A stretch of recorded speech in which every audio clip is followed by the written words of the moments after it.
இன்றைக்கு வசந்த பஞ்சமி. தை மாதம் பிறந்த பிறகு வழி பிறக்கும் என்பார்கள். அதிலும் இந்த வசந்த பஞ்சமி என்பது உலகத்தையே இயக்குகின்ற சக்தியின் ஆற்றல் பெருக தொடங்குகின்ற நாள் என்பது நமது மக்களின் நம்பிக்கை. இந்த வசந்த பஞ்சமி அன்றைக்கு தமிழ்நாட்டிற்கு வருகை புரிந்திருக்கின்ற, தமிழ்நாட்டில் ஆட்சி மாற்றத்தை உருவாக்கி மீண்டும் மக்களாட்சியை உருவாக்குவதற்காக வருகை புரிந்திருக்கின்ற இந்தியாவின் பிரதமர், நமது தேசிய ஜனநாயக கூட்டணியின் தேசிய தலைவருமாகிய மாண்புமிகு பிரதமர் அவர்களே, நமது தேசிய ஜனநாயக கூட்டணியின் தமிழ்நாடு தலைவர், அனைத்திந்திய அண்ணா திராவிட முன்னேற்ற கழகத்தின் பொதுச் செயலாளர்,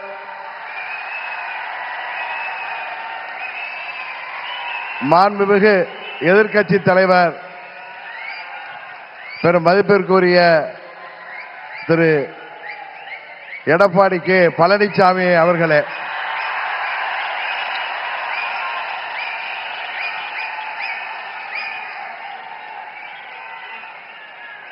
மாண்புமிகு மத்திய அமைச்சர் பியூஷ் கோயல் அவர்களே, எனது அருமை நண்பர் மத்திய அமைச்சர் மாண்புமிகு எல் முருகன் அவர்களே, தமிழ்நாடு பாரதிய ஜனதா கட்சியின் தலைவர் எனது அருமை சகோதரர் நயினார் நாகேந்திரன் அவர்களே, பாட்டாளி மக்கள் கட்சியின் தலைவரும் முன்னாள் மத்திய அமைச்சருமாகிய டாக்டர் திரு அன்புமணி ராமதாஸ் அவர்களே, மற்றும் வருகை புரிந்திருக்கின்ற நமது தேசிய ஜனநாயக கூட்டணியின் அங்கம் வகிக்கின்ற தலைவர்களே, வருகை புரிந்திருக்கின்ற நமது தேசிய ஜனநாயக கூட்டணியின் நிர்வாகிகளே, செயல் வீரர்களே, வீராங்கனைகளே, உங்கள் அனைவரையும் அம்மா மக்கள் முன்னேற்ற கழகத்தின் சார்பில் இந்த நேரத்தில் எனது நெஞ்சம் நிறைந்த வணக்கங்களை தெரிவித்துக் கொள்கின்றேன். தொடர்ந்து 3 முறை இந்தியாவின் பிரதமராக இந்திய மக்களால்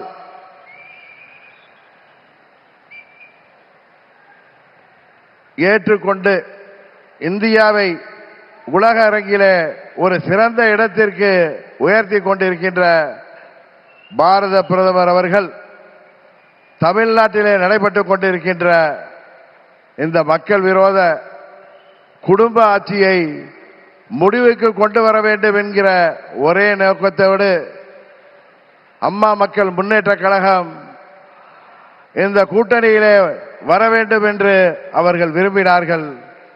இன்றைக்கு நாங்கள் முழுமனதோடு தமிழ்நாட்டிலே தேசிய ஜனநாயக கூட்டணியை தலைமையேற்றிருக்கின்ற மதிப்பிற்குரிய திரு எடப்பாடி கே பழனிசாமி அண்ணன் அவர்களை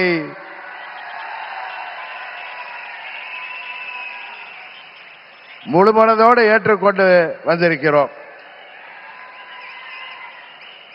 நாங்கள் எல்லாம் அம்மாவின் தொண்டர்கள் என்பதை எதிரிகள் மறந்துவிட்டார்கள். புரட்சி தலைவர் வழிவந்தவர்கள், இதய தெய்வம் அம்மாவின் தொண்டர்கள் நாங்கள். எங்களுக்குள் சண்டை சச்சரவுகள் இருந்தது உண்மைதான். ஆனால் தமிழ்நாட்டின் நலனை கருதியும் அம்மா மக்கள் முன்னேற்ற கழகத்தின் நலனை கருதியும் மாண்புமிகு பிரதமர் அவர்களின் அழைப்பை ஏற்று நாங்கள் எங்கள் மனதிலே இருந்த எல்லா கோபதாபங்களையும் விட்டுவிட்டு 21 நம்மால் முடியாமல் போன அம்மாவின் ஆட்சியை உறுதியாக தமிழகத்திலே ஏற்றிட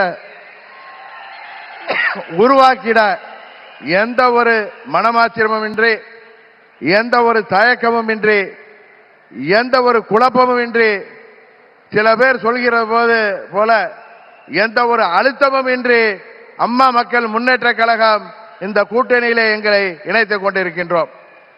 இந்த கூட்டணியின் வெற்றிக்காக அம்மா மக்கள் முன்னேற்ற கழகத்தின் ஒவ்வொரு தொண்டரும் தமிழ்நாடு முழுவதும் அயராது பாடுபடுவான் என்கிற உறுதியை மாண்புமிகு பிரதமர் அவர்களுக்கும் எதிர்க்கட்சி தலைவர் மாண்புமிகு எடப்பாடி பழனிசாமி அவர்களுக்கும் இந்த நேரத்தில் நான் சொல்லிக் கொள்கிறேன்.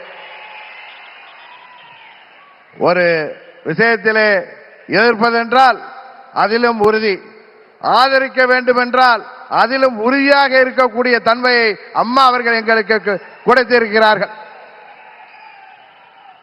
ஒரே குடும்பத்தைச் சேர்ந்தவர்கள், பங்காளிகளாக இருந்தவர்கள் நாங்கள் எங்களுக்குள் இருந்த சண்டையால் பிரிந்து இருந்தோம் என்பது உண்மை.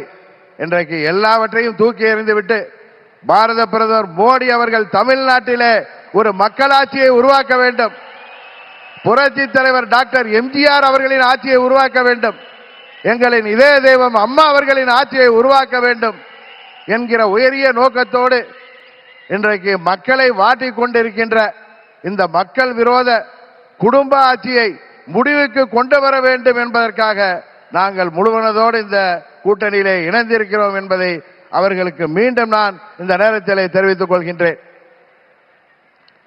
இன்றைக்கு தமிழ்நாடே ஒரு கொலை நாடாக, கொள்ளை நாடாக மாறி கிடக்கிறது.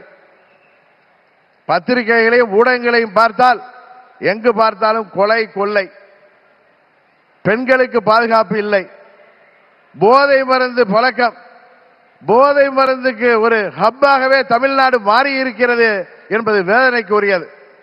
இன்றைக்கு அனைத்து தரப்பு மக்களும், அவர்கள் விவசாயிகளாக இருக்கட்டும், அரசு ஊழியர்களாக இருக்கட்டும், ஆசிரியர்களாக இருக்கட்டும், மருத்துவர்களாக இருக்கட்டும், செவிலியர்களாக இருக்கட்டும், ஏன் மாற்றுத்திறனாளிகள் கூட இன்றைக்கு போராடுகின்ற நிலையில இந்த மக்கள் விரோத ஆட்சி ஏற்படுத்தி இருக்கிறது.